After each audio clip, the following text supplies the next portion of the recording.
cricket cabinets aside, we were talking baseball just before we hopped on. We'll jump to that in a moment. I wanted to talk a little bit about Arkansas because this is a team that played ferociously 2 weeks ago, and it's a team that played ferociously once again. And once again, they're in a nail-biter game with one of the top teams in the SEC. This time it's Texas A&M, a 3-point game. Now, I know there's no such thing as moral victories, but how much did this Arkansas Razorback team and Coach Bobby Petrino take away from their performance against the Aggies?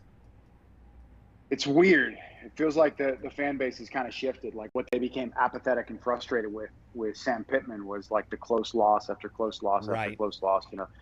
Arkansas almost over and over and over again. Well, what my big takeaway, and I think Bobby's handled himself great, but what's changed? Okay, so Memphis may go to the college football playoff. I think we all can agree that's probably a top 35 team in the country, top 40 team in the country. Right. Arkansas shouldn't be losing to them, but still, it's not a bad team.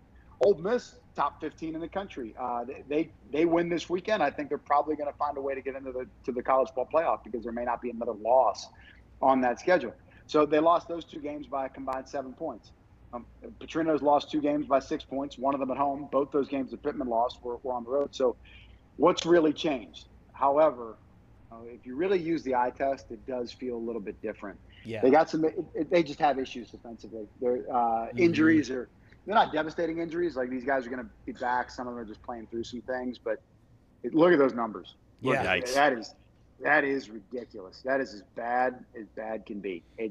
There is just no hiding how bad they've been defensively. I did some research here this week.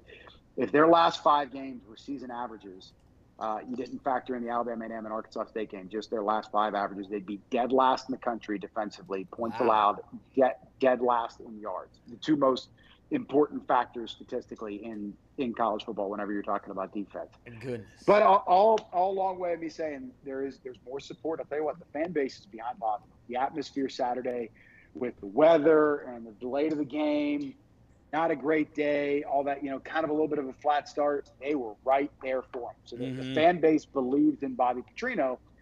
But if I'm being objective and not subjective, it doesn't feel like much has changed. Yeah. They're losing close games. They're not finishing. The door's open there at the end, and they just can't kick the damn thing down. That's what they got. They can't get the stop they need. Or if they get the stop, they can't get the points they need. So, same thing against A&M. Settling for field goals too much. They missed a crucial 4th down play. And then they had Reuben Owens there, dead to rights. I mean, hit him. Justice Boone blew this play up in the backfield. But still, second chance, he breaks through, and that kind of, altered the game. So they're close, but they were close before. Absolutely. Go ahead. Well, I was thinking, I was going to ask about the Auburn game. What were you asking about this Texas A&M game? No, I was going to ask about Petrino. Oh, well, yeah. Go ahead, because I think that's going to be more insightful as it leads to this week's game. Is there real possibility that he could just have the interim tag taken off? Like, I know you're talking about potentially these coaches losing their fastball. I mean, it still sounds like he's got it. I have a hard time believing that a guy at 64 years old, that the last time he was a head coach, he went 5-6 at Missouri State, is going to be a good coach in the SEC. But again, I'm being objective. There's a lot of subjectivity into what it takes to be a coach in college football. And he seems to be very much in control, very comfortable. I'm sure he's going to say, like, look, hey, we got one of the best offenses in the country. But you also have Taylor Green. A lot of their NIL money has also been spent on the offensive side of the ball. And he's going to be like, hey, I didn't hire these defensive coaches. I fired them. And we did get a little teeny tiny bit better. These fired coaches, stuff like that. We got a little teensy tiny bit better. Right? Don't look at me. Let me hire a defensive coordinator. Now, again, I think objectivity is the word of the day here so far. You look at Petrino's history, he has not hired good assistants. I mean, his coaching tree is pretty much non-existent, which isn't a knock on him. That's sure. Not everybody could be Nick Saban. Yeah. And, be the school for lost souls there with Lane Kiffin and Steve Sarkisian and Butch Jones, and for all these guys to kind of rehabilitate their career whenever they get there. Not everybody. Kirby Smart, who was a Saban disciple, and Jeremy Pruitt, who got great jobs, and on and on and on and on. Kurt Signetti was under Saban at one point. Not everybody can be like that. But yeah, I think there's a chance if they get hot, Petrino could get the job by the end of the year. Wow. Absolutely. I used to think he had to win 3 games. Maybe it's 2. However, everybody talks himself into a corner, right? Hunter Yurachek said at the press conference, part of the reason why we're firing Sam Pittman is not the 43-point loss to Notre Dame. This is a direct quote. Look it up. It's on the internet. You know it's true. We lost too many close games. Yeah. So if Bobby just wins 1 or 2 games, but they're all close, What's if changed? it's not me, Yeah. somebody else is going to ask Hunter. You said the close games were a problem. Right. So why are you hiring the guy that won 1 or 2 games, but they were just close? But man, the fan base, they are drunk on Bobby Petrino. They're drinking the Kool-Aid. They're liking what they see. They remember the way things were. That's exactly right. And Bobby is a gateway to the past. But that doesn't always work out the way it's supposed to be. He's doing a good job. He's comfortable in the moment. And I know he's not supposed to act any other way. He's acting like he's got the job. Right. But how else should he act? Yeah. Right. Yeah. And I think it's a key thing going into it where if he just pretends that he has it, then maybe he just thinks he can manifest it into existence. And maybe so. As I look at this Auburn game coming up for Arkansas. He's so confident. Oh, 1,000%. He's so confident in what he's doing right now. No question. As I look at this Auburn game coming up, it reminds me a lot of the Spider-Man meme. You know the Spider-Man meme where it's Spider-Man and Spider-Man, they're pointing at each other, but they're the exact same. This reminds me of these two football teams. They're going about it in different ways, but they're the exact same football team pointing at each other. They're both 0-4 in the league. They're both losing close games. Now, Auburn's offense is inept. Arkansas's offense is lights out. Auburn's defense is elite.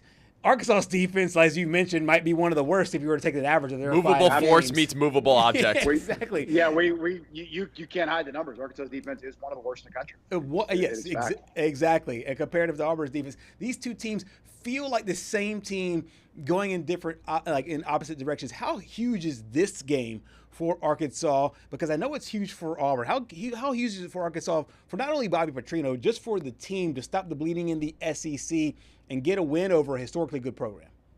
Is this a college football show, or are you guys going to keep on doing this after the football season? Oh, it's going on. It's year-round. It's all sports. Right. Yeah. Okay, so let's cue up the tape here if this happens. Okay. I don't think there is a path to Bobby Petrino getting this job if they lose this week. I just talked about how in love with the fan base is with him. We have a senior analyst on our team. I'll write that down, Trey. He's feeling a lot of support for Bobby Petrino. I think that flips if they can't win this week. Yeah. I do. And then you start to think like, well, where are they going to win another game if they can? So basically a must win.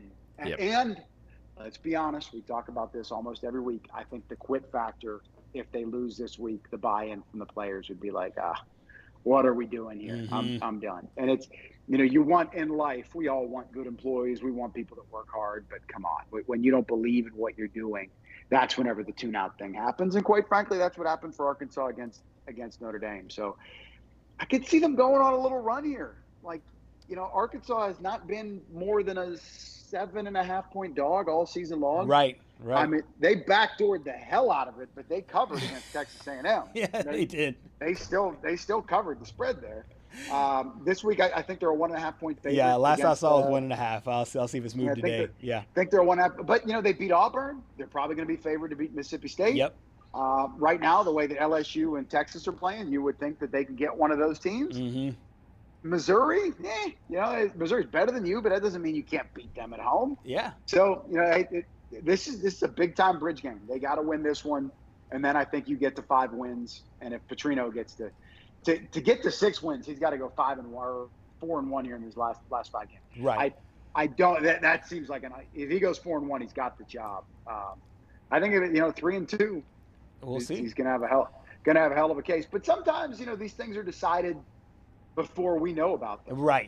Right. Nick Saban, when he took the job at Alabama, clearly he tried to college media the thing of being in a place like Fayetteville, Arkansas, right. And it's you guys need me a lot more than I need you. Yes. So I'm not going to be the head coach at Alabama. Right. When he knew he was going to be the head coach at Alabama, Yeah. and Alabama knew he was going to be the head coach at Alabama. Right. That kind of thing. I think when Jeff Long hired Brett Bielema, I think that there were some discussions in the middle of the year, and it was just, hey, let me get to the end of the year, and I'm your guy kind of thing. So maybe there is an element of that to the Petrino thing, but he's got to win the game. Yeah. Look, all I'm going to say, Trey, is I look at these last 3 games, LSU, Texas, Missouri.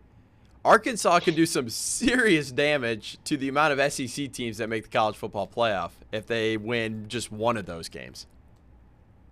Man, and Arkansas, they are close, but how close is close to being? Yeah, close for no cigar. 5-2, 6-1, but right. You'd have to be nearly perfect in fairness for that. It's not just like these they're not who puked all over themselves. They're not like the Giants here. 33 in the fourth quarter is bad. Insane. That is awful.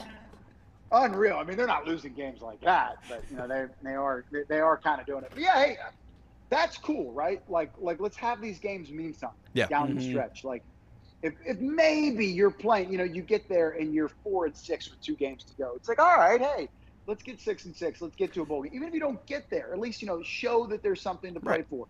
Maybe you can knock out a Missouri from a college football playoff. You can knock out a Texas or an LSU from a college football playoff. I think the SEC is getting. I'd be stunned if they didn't get 4 teams in the playoff. Yeah, right. Yeah, absolutely. Same here. As it relates to this Auburn defense, we got a chance to hear from Bobby Petrino because this might be, of the games that he has coached, the best defense that he has to scheme up against. We heard from the interim, maybe possible new head coach of the Hogs. Yeah, they're a really good defensive team. They've got good outside edge rushers. They're firm inside. The linebackers play fast. Their secondary is not afraid to play man coverage. Very familiar with their defense. They're very, very well coached. We went against them, that defense, every day in practice before. So they do a great job in their schemes and what they do. It's going to be a great challenge for our offense. We've got to be able to run the football and be patient, stay away from third and extra long, where they can tee off their pass rushers. So I think we have to be efficient. We have to really be efficient on first down. I think this defense for Auburn is really interesting going into this matchup because this is Auburn's probably toughest test from a defensive standpoint for the kind of offense they're going to play against. What do you think might be the magic number for this Arkansas team to be able to feel comfortable with their defense, as badly as it's playing, to be able to get a win over the Auburn Tigers? That defense wins championship thing, I think that's just so antiquated. So in today's college football, I say first and foremost, if it's one of the other elite defense, elite offense, I would much rather have the offense. I just think that's how the game's played. Man, Arkansas's defense, they're just not good.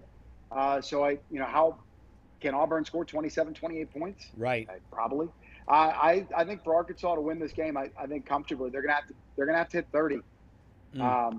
If you tell me Arkansas scores 30 points, I think they win the game.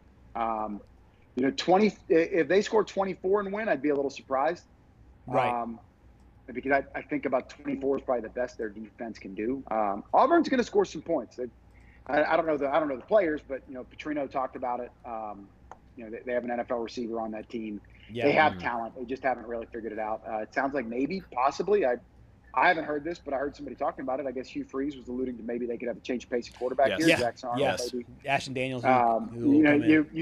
You people there in Mobile, you got to be all over this. Yeah, I wish we would have gotten the interim bowl. Like, how college football would that have been? I know. Hugh Freeze gone. We got interim Bobby against interim whoever at Auburn. That would have been kind of fun. The tank bowl in the NFL. When Hugh Freeze was at Ole Miss, they were cheating like nobody's business. Oh yeah, they were cheating worse then than people are cheating legally now, kind of thing. But that said, I still believe in Hugh Freeze. I don't know why it's fallen out of favor. Those teams were disciplined and they played for him.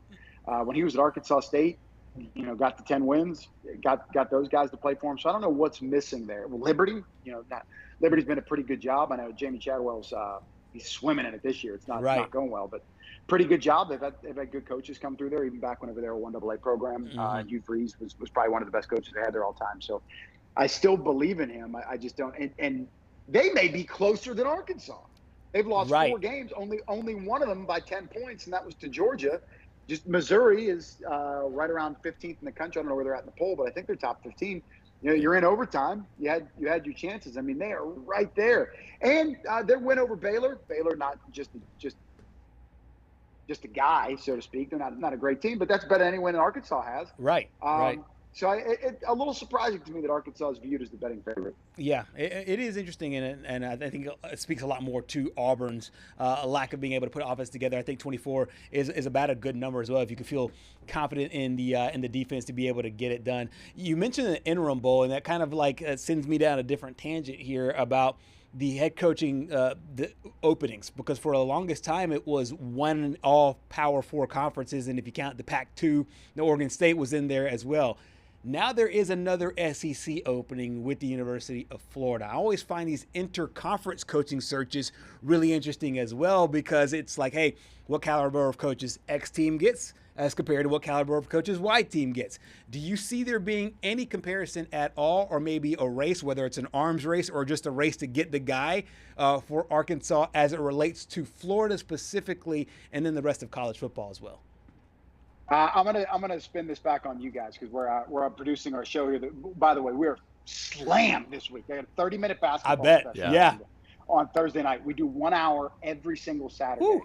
I think it's for football. I think it's going to be hard for any team to hire. It will eventually happen. I just don't think the next year or two is the time. It's going to be really hard to hire a coach that's in the playoff. So so Thanksgiving, you want that Monday after Thanksgiving. Ideally, you got your guy. Maybe you're willing to wait after the conference championship games. Right. But then it's another 2 weeks until that first round of the playoffs. And heaven forbid, what if they win a game?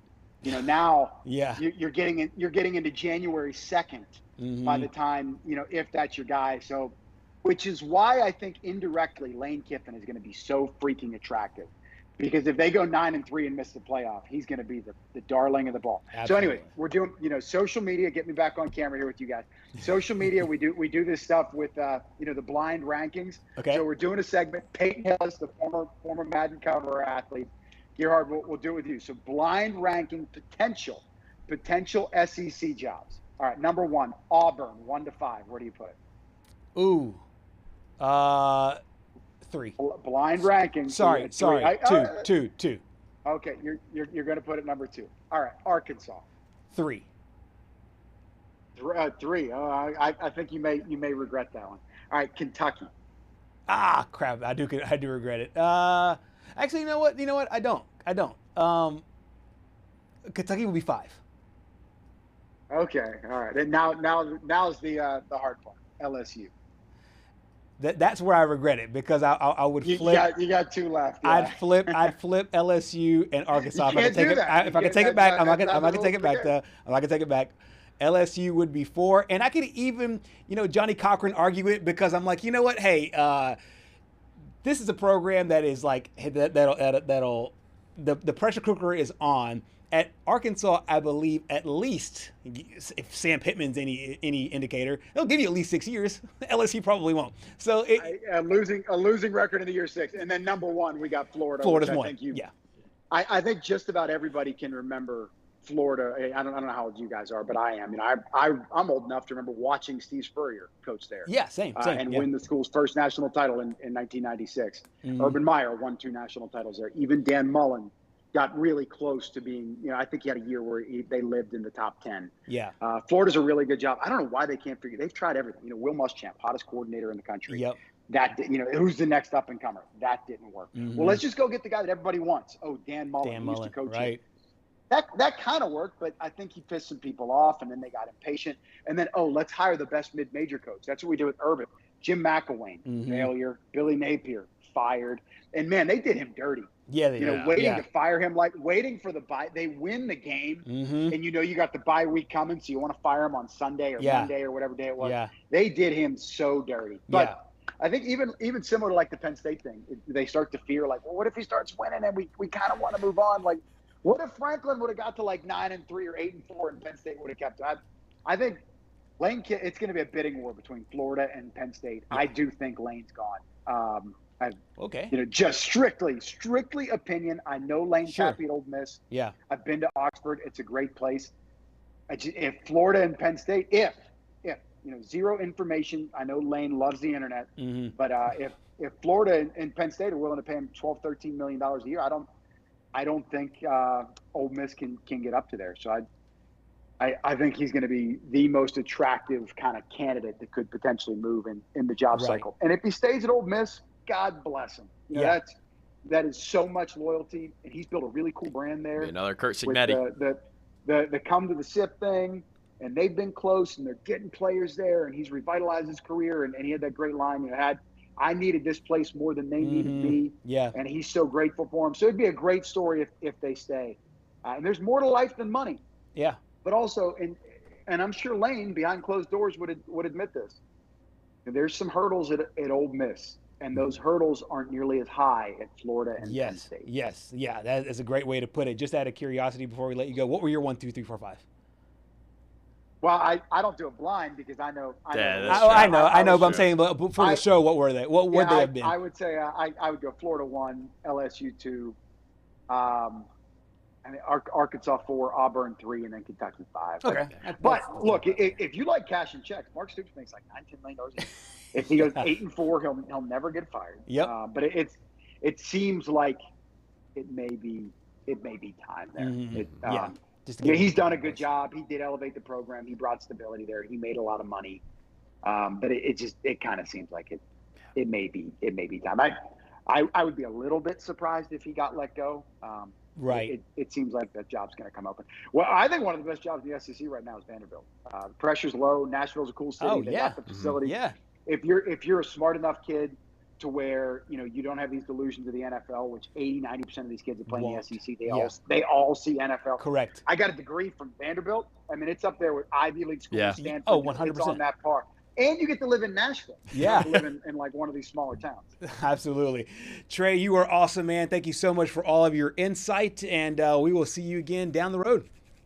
Later, guys. Take care.